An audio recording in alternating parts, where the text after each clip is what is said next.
தந்தை மைந்தன் தூயாவி திருப்பெயருக்கு சகல புகழும் மாட்சியும் உரித்தாக. காலை நேரத்தில் ஆண்டவராகிய இயேசு கிறிஸ்துவினாலே உங்களுக்கு வாழ்த்துதலை தெரிவிக்கிறோம். லூக்கா 9ஆம் அதிகாரம்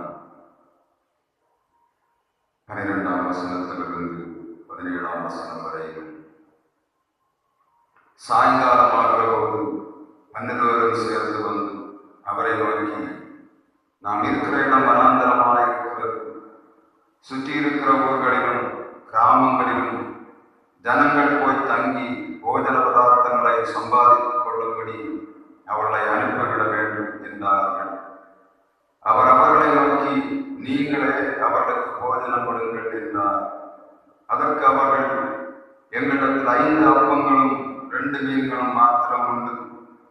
இந்த ஜனங்கள் எல்லாருக்கும் போஜனம் கொடுக்க வேண்டியதானால் நாங்கள் போய் வாங்கி கொண்டு வர வேண்டுமே என்றார்கள். ஏறக்குறைய 5000 புருஷர் இருந்தார்கள். அவர்களை பந்திக்கு 50 பேராக உட்காரும்படி சொல்லுங்கள் என்று தம்முடைய சீஷர்களுக்கு சொன்னார். அவர்கள் அந்தபடியே எல்லாரையும் உட்காரும்படி செய்தார்கள்.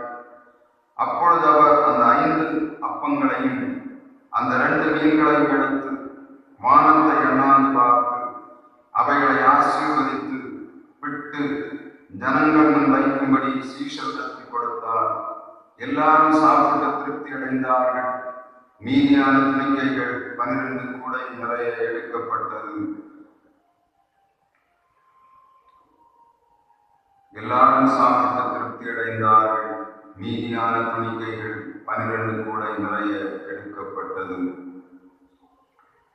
நம்முடைய பிதாவாகிய தேவனாலும் குமாரனாகிய இயேசு கிறிஸ்துவினாலும் பரிசுத்த ஆவியினாலும் உங்களுக்கு கிருபையும் சமாதானமும் உண்டாவதாக. ஆண்டவராகிய இயேசு கிறிஸ்து இந்த உலகத்திலே வாழ்ந்த நாட்களிலே திரளான ஜனங்கள் அவருக்கு பின் சென்றார்கள். நன்மை பெறும்படியாய் அவரால் விடுதலையாக்கப்பட்டவர்களாய் ஆசீர்வாதத்துக்கு பின்னாக போய் ஆண்டவரிடத்தில் எதையாவது பெற்றுக்கொள்ள வேண்டும் என்று சொல்லி அவரை பின்பற்றி சென்ற ஜனங்கள் மிகவும் அதிகமாக இருந்தது. அவர் காலையில் எழுப்பி பிரசங்கம் பண்ணுகிறார், இரவு முழுவதும் ஜெபம் பண்ணுகிறார். ஜனங்களிடத்திலே காணப்பட்ட பிசாசுகளை துரத்தினார், பிணியாளிகளை சுஸ்தமாக்கினார், எல்லா விதமான நோய் பிடித்தவர்களையும் அவர் சுஸ்தமாக்கினார். ஆண்டவராகிய இயேசு கிறிஸ்து போன இடங்களெல்லாம் ஜனங்கள் திரளாய் கூடியிருக்கும் போது ஆண்டவர் அவர்களுக்கு உபதேசம் பண்ணுகிறார். ஆண்டவர் கொடுத்த கட்டளைகளையும் கற்பனைகளையும் நியாயங்களையும் சரியாக கடைபிடிக்க வேண்டும் என்று ஒவ்வொருவருக்கும் கட்டளை கொடுத்தார். அவர் உபதேசம் பண்ணுகிறவராகவும் சுற்றி நடந்தார், பிணியாளிகளை விடுதலையாக்குகிறவராகவும் சுற்றி நடந்தார். ஆண்டவருடைய ராஜ்யத்தை ஸ்தாபிப்பதிலே இந்த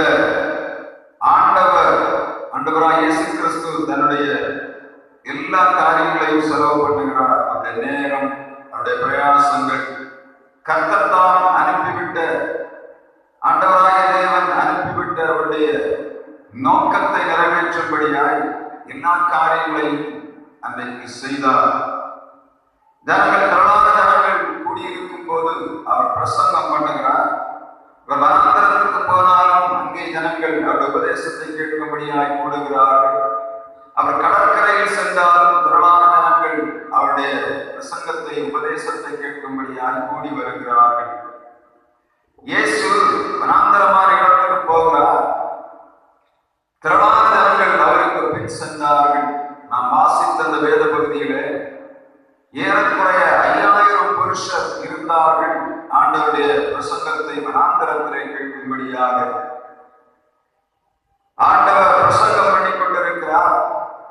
ஜனங்கள் கேட்டுக்கொண்டிருக்கிறார்கள். இப்பொழுது இவர்களை திரும்பி அனுப்ப வேண்டும் என்று அவரிடத்திலே சீஷர்களுக்கு ஆண்டவர் சொல்லுகிறார். இவர்கள் திரும்ப போகும்போது இவர்கள் சரீரத்திலே பலவீனம் இருக்கிறது. இந்த நேரத்தில் அவர் சோர்ந்து போவார்கள், சாப்பிடாமல் இருந்திருக்கிறார்கள். எனவே நீங்கள் இவர்களுக்கு போதனம் போடுங்கள் என்று சீஷரை பார்த்து கேட்கிறார். சீஷர்கள் சொல்லுகிறார்கள், இவ்வளவு ஜனங்களுக்கு ஆகாரம் கொடுக்கும்படியாய் வனாந்தரத்திலே நமக்கு எங்கே கிடைக்கும் என்று கேட்கிறார்கள். அப்பொழுது இயேசு சொல்லுகிறார், நீங்கள் விசாரியுங்கள், யாரிடத்திலாவது அப்பமோ உணவு போன்ற பண்டங்களோ இருக்கிறதா என்று விசாரிக்கும்படியாய் கேட்கிறார். அப்பொழுது அவர்கள் தேடி பார்த்து ஒரு சிறு பையனிடம் 5 அப்பங்களும் 2 மீன்களும் இருக்கிறதை கண்டுபிடித்தார்கள். பையனிடத்திலே கேட்கிறார்கள். அவன் இயேசு வண்டியிலே கொண்டு வரப்படுகிறான். இயேசு அந்த 5 அப்பங்களையும் 2 மீன்களையும் எடுத்து வானத்தை எண்ணாந்து பார்த்து தன்னுடைய கையில் இருந்த அப்பத்தை மீனையும் பரத்துக்கு நேராக நீட்டி பின்பு சீஷரிடத்திலே கொடுக்கிறார். நீங்கள் இதை பரிமாறுங்கள். அதற்கு முன்பாக நீங்கள் எல்லா ஜனங்களையும் 50 பேராக பந்திக்கு உட்கார வையுங்கள் என்று சொன்னார். சீஷர்கள் அப்படியே செய்தார்கள். ஆண்டவர் கொடுத்த 5 அப்பங்களும் 2 மீன்களும் பரிமாறப்பட்டது. எடுக்க எடுக்க குறைவில்லாத இந்த ஆசீர்வாதம் வந்து கொண்டே இருந்தது. ஜனங்களும் பார்க்கிறார்கள், சீஷர்களும் பார்க்கிறார்கள். எப்படி இந்த 5 அப்பங்களும் 2 மீன்களும் இவ்வளவு பேருக்கு நாம் பரிமாறிக் கொண்டிருக்கிறோம் என்பதை பார்த்து வியந்து போனார்கள். எடுக்க எடுக்க குறைவில்லாத ஆசீர்வாதத்தை ஆண்டவராய் இயேசு சீஷத்தை கண்களுக்கு முன்பாக ஜனங்களுக்கு வனாந்தரத்திலே செய்தார். நம்முடைய ஆண்டவர் வல்லமை மகத்துவம் உள்ளவர் என்பதை இந்த நிகழ்ச்சியாக நமக்கு காண்பிக்கிறது. ஒன்றுமில்லாமையிலிருந்து ஒன்றை உருவாக்குகிற ஆண்டவர் இருக்கிறவைகளை மிகவும் அதிகமாய் ஆசீர்வதித்து நம்முடைய பிள்ளைகளுக்கு தேவைக்கு அதிகமாக கொடுக்கிற நம்முடைய ஆண்டவர். இந்த இடத்திலே வசனம் சொல்லுகிறது, எல்லாரும் சாப்பிட்டு திருப்தி அடைந்தார்கள், மீதி 12 கூடை நிறைய எடுத்தார்கள். ஏன்? ஆண்டவர் ஆசீர்வதிக்கும் போது அந்த ஆசீர்வாதத்திலே சாப்பிட்டு திருப்தி அடைந்து போக மீதியும் இருக்கும் என்பதை நாம் தெளிவாக புரிந்து கொள்ள வேண்டும். ஆண்டவரின் கர்த்தரின் ஆசீர்வாதமே ஐஸ்வர்யத்தை தரும், அதனோட வேதனையை கூட்டி விடார் என்று கர்த்தருடைய வார்த்தை சொல்லுகிறது. வேதனை இல்லாத ஆசீர்வாதம், நிறைவான ஆசீர்வாதம், பரிபூர்ணமான ஆசீர்வாதம் ஆண்டவராகிய இயேசுடைய கையிலிருந்து வருகிறது. அவர் சொல்லுகிறார், கொடுங்கள் கொடுக்கப்படும். அப்பொழுது ஆண்டவர் சொன்னது போல இந்த பையனும் அதை கொடுக்கிறான், ஆசீர்வாதத்தை பெற்றுக் கொண்டான். தேடுங்கள் கண்டடைவீர்கள் என்று சொல்லுகிறார். தேடுகிறவர்கள் ஆண்டவரை கண்டடைகிறார்கள். தட்டுங்கள் திறக்கப்படும் என்கிறார். தட்டுகிறவர்கள் அவர்களுக்கு வாசல்கள் திறக்கப்படுகிறது. அடைக்கப்பட்டிருக்கிற வாசல்களை திறக்கிற ஆண்டவர் இந்த நாளிலும் ஜீவனுள்ளவராய் நம்முடைய மத்தியிலே பேசிக் கொண்டிருக்கிறார். ஆண்டவருடைய வார்த்தை ஒரு காலம் மாறி போகவில்லை. வேதத்திலே எழுதப்பட்டவைகள் கற்பனைகள் அல்ல, அவைகள் சம்பவங்கள் அல்ல. ஆண்டவர் செய்த உண்மையான அதிசயங்கள், அற்புதங்கள் வேதத்திலே எழுதப்பட்டிருக்கிறது. ஜீவனுள்ள புஸ்தகமாகிய வேத புஸ்தகம் எல்லா உண்மைகளையும் எழுதி வைத்திருக்கிறது. இந்த இடத்திலே கர்த்தருடைய கையிலே கொடுக்கப்பட்ட அற்பமான உணவானது அநேக சாப்பிடும்படியான நிவர்த்தி செய்யக்கூடிய உணவாக மாறினதை நாம் பார்க்கிறோம். ஆண்டவர் கொடுக்கிற ஆசீர்வாதத்திலே எப்பொழுதும் நிறைவு உண்டு. யார் யாரெல்லாம் அவரிடத்திலே வந்து, ஐயா எனக்கு இவ்வளவுதான் இருக்கிறது, என் குடும்பத்தை நடத்துவதற்கு போதுமான வருமானம் இல்லை என்று சொல்லும் போது ஆண்டவருடைய சமூகத்திலே வந்து அவர் ஆசீர்வதிப்பார் என்று சொன்னால், இருக்கிற வருமானத்திலே ஆண்டவர் திருப்தியாய் உங்களை வாழ வைக்க முடியும். அதை போல உங்கள் வருமானத்தின் எல்லைகளை பெருக்குவதற்கு ஆண்டவர் வல்லமை உள்ளவர். எது தேவை என்பது நமக்கு தேவை என்பதை ஆண்டவர் அறிந்திருக்கிறார். நான் கேட்கும் போது நம்முடைய தேவைகளை நிறைவாக்கி தருகிற ஆண்டவர் நம்முடைய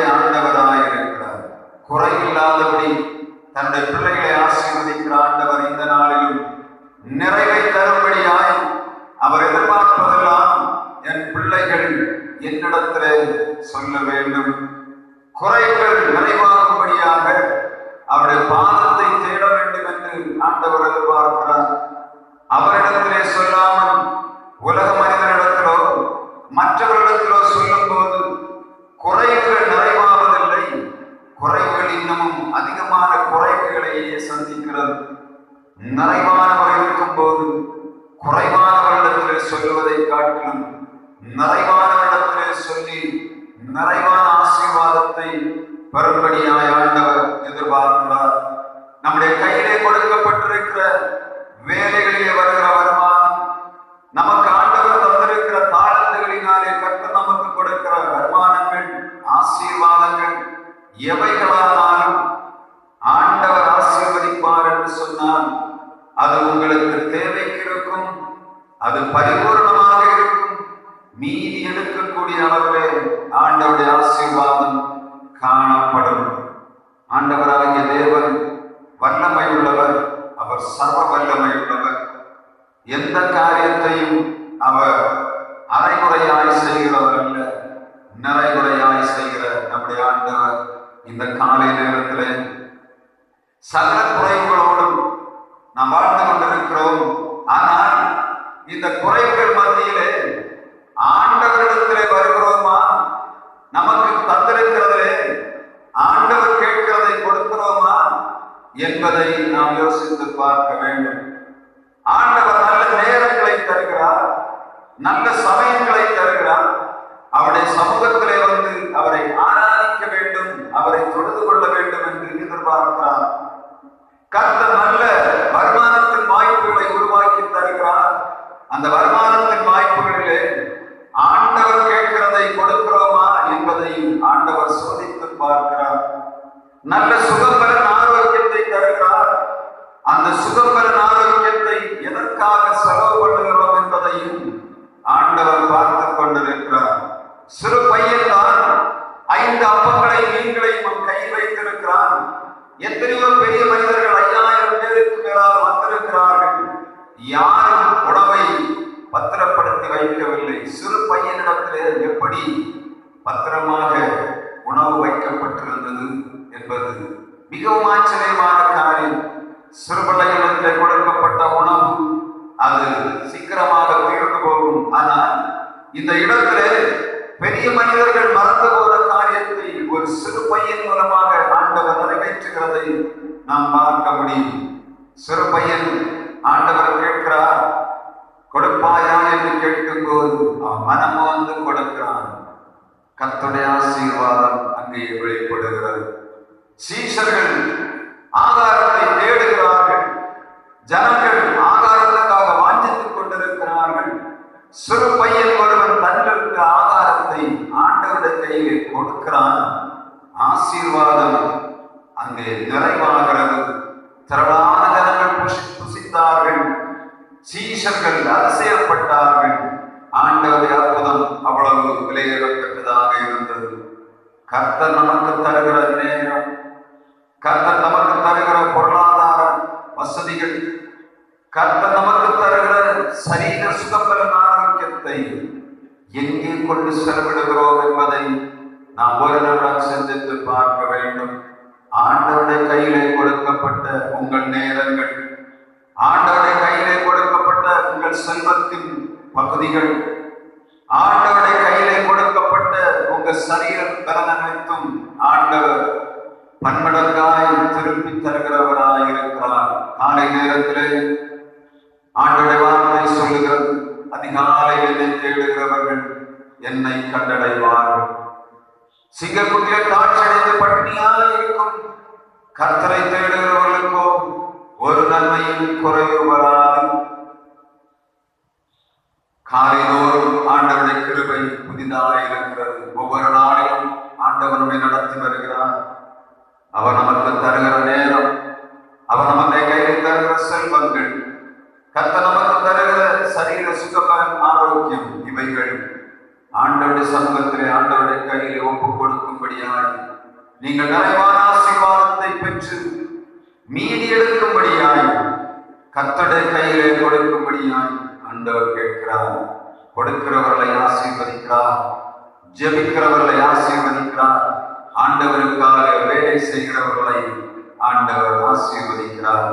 இன்று சாயங்கால நேரத்திலும் இந்த ஆலயத்திலே ஆண்டவருடைய ஆராதனை நடைபெறுகிறது. உங்கள் நேரங்கள், உங்கள் பிரயாசங்கள், உங்கள் சரீரத்திலே காணப்படுகிற பலன் எல்லாவற்றையும் உலகத்திற்காக அழித்து விடாதபடி சமாதானம் கொடுக்கிற ஆண்டவராகிய இயேசுவின் பாதம் வந்து சமாதானத்தை பெற்று செல்லும்படியாய் அழைப்பு விடுக்கிறோம். ஆண்டவர் நாமே உங்களை தொடர்ந்து வார்த்தை மூலமாக ஆசீர்வதிப்பாராக. கொஞ்சம் இருந்தால் ஆண்டவர் நிறைவாக்கும்படியாய் அவர் கையிலே கொடுக்கப்பட வேண்டும். எல்லா நன்மைகளையும் ஆண்டவர் உங்களுக்கு தருவாராக. நம் கண்களை மூடி ஆண்டவருடைய திருமுகம் நோக்கி பார்க்கலாம்.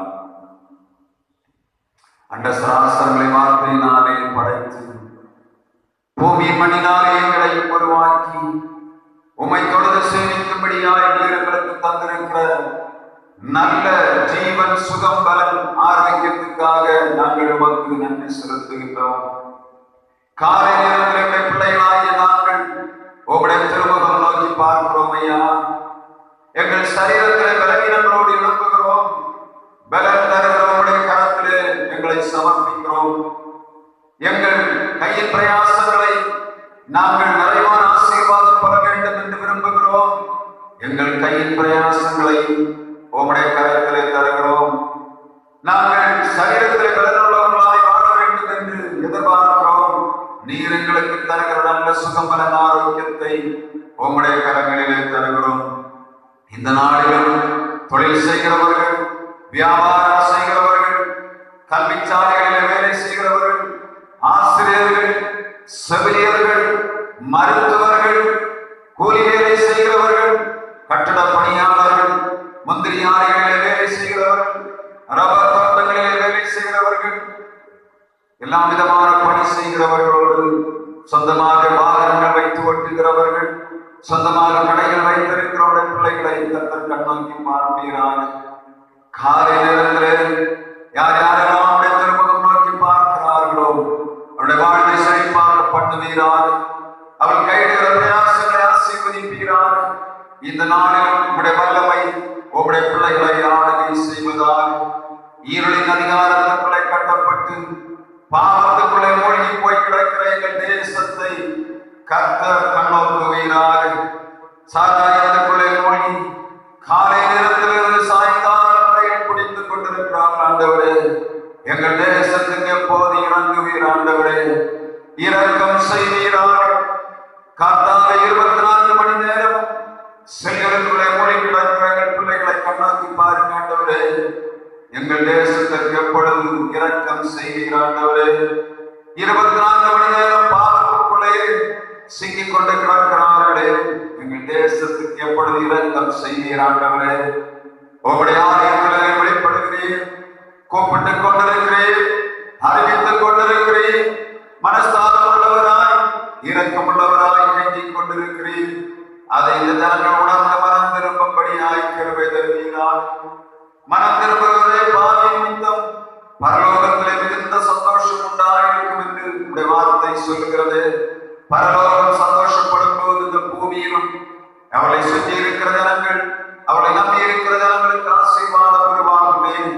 கர்த்தர் இரக்கம் பாராட்டும்படியாய் ஜெபிக்கிறோம். பாவம் செய்கிறவர்கள் பாவத்துக்கு அடிமையாயிருக்கிறார் என்றல்லவா உடைய வார்த்தை சொல்லுகிறது. தாங்கள் அடிமைத்தனத்துக்குள்ளே கிடக்கிறோம் என்ற உணர்வு இல்லாதபடி தொடர்ந்து பாவத்தின் அடிமைத்தனத்துக்குள்ளே சிக்கிக் கொண்டிருக்கிற ஜனங்களையும், பாவத்தின் அடிமைத்தனத்துக்குள்ளே சிக்க வைக்கிற ஜனங்களையும் கர்த்தர் சந்திக்கும்படியாய் இருக்கிற ஆண்டவரே. தாங்கள் கண்டு போவது மாத்திரமல்ல, தம்மை சுற்றி இருக்கிறவர்களையும் இந்த பாவத்தின் அடிமைத்தனத்துக்குள்ளே சிக்க வைத்து தேசத்தை வலிமையாக்குகிற இந்த பொல்லாத கிரியை தேசத்தை விட்டு அகற்றி போடுவீராக. இந்த தேசம் உண்மை அறைகளை வளரணும் ஆண்டவரே. இந்த பாவத்தின் அடிமைத்தனத்து விடுதலை ஆகும்படியாய் கர்த்தர் இரக்கம் பாராட்டுவீராக. ஒவ்வொரு நாளும் நம்மளுடைய சமூகத்திலே கெஞ்சிக் கொண்டிருக்கிறோம் ஆண்டவரே. எங்கள் தேசத்துக்கு எப்பொழுது இறங்குவீர், எங்கள் தேசத்துக்கு எப்பொழுது இறங்குவீர் ஆண்டவரே. இரக்கம் பாராட்டும்படியாய் ஜெபிக்கிறோம். குடித்து விட்டு வாகனங்களை ஓட்டுகிறபடினாலே இந்த நாட்டில் அதிகமான விபத்துக்களை நாங்கள் சந்திக்கிறோமே. இவ்வளவு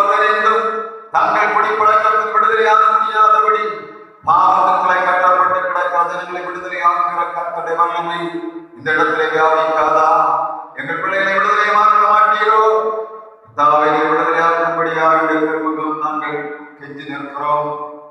சிறு பிள்ளைகள் நாட்களிலே படித்துக் கொண்டிருக்கிற இடங்களை கர்த்தர் காண்கிறீர் ஆண்டவரே. எத்தனையோ பாவத்தின் அடிமைத்தனங்களை சுற்றி நிற்கிறதை நாங்கள் காண்கிறோம். பிள்ளைகள் அடிமைத்தனத்திற்குள்ளே விழுந்து விடாதபடி கர்த்தர் பாதுகாப்பீராக. தேசத்தை போதைக்குள்ளாக கொண்டு போய் கொண்டிருக்கிற துஷ்ட மனிதர்களை கர்த்தர் அதம் பண்ணுவீராக. அதம் பண்ண ஆண்டவரே, எங்களால் ஒன்றும் செய்ய முடியவில்லை ஐயா. அவன் எந்த பெரிய மனிதர்களாக இருந்தாலும் அவர்களை அதம் பண்ணாமல் கூடும். எங்கள் தேசம் செழிப்பை காண ஆண்டவரே. எங்கள் பிள்ளைகள் சமாதானமாய் வாழணும் ஐயா. குடும்பங்கள் எல்லாம் சின்னாபனமாகி கொண்டிருக்கிறது. கர்த்தர் இறங்க மாட்டீரோ? இறங்கும்படியாய் நோக்கி கெஞ்சுகிறோம். கர்த்தாவே, நிரப்பதமானவர், அதிசயமானவர். கேளுங்கள் தரப்படும், தட்டுகள் திறக்கப்படும், தேடுங்கள் கண்டடைவீர்கள் நல்ல வார்த்தை சொல்லுகிறது. நாங்கள் தேடுகிறோம், கேட்கிறோம், தட்டி கொண்டிருக்கிறோம். நன்மையானவைகளை தாரும்.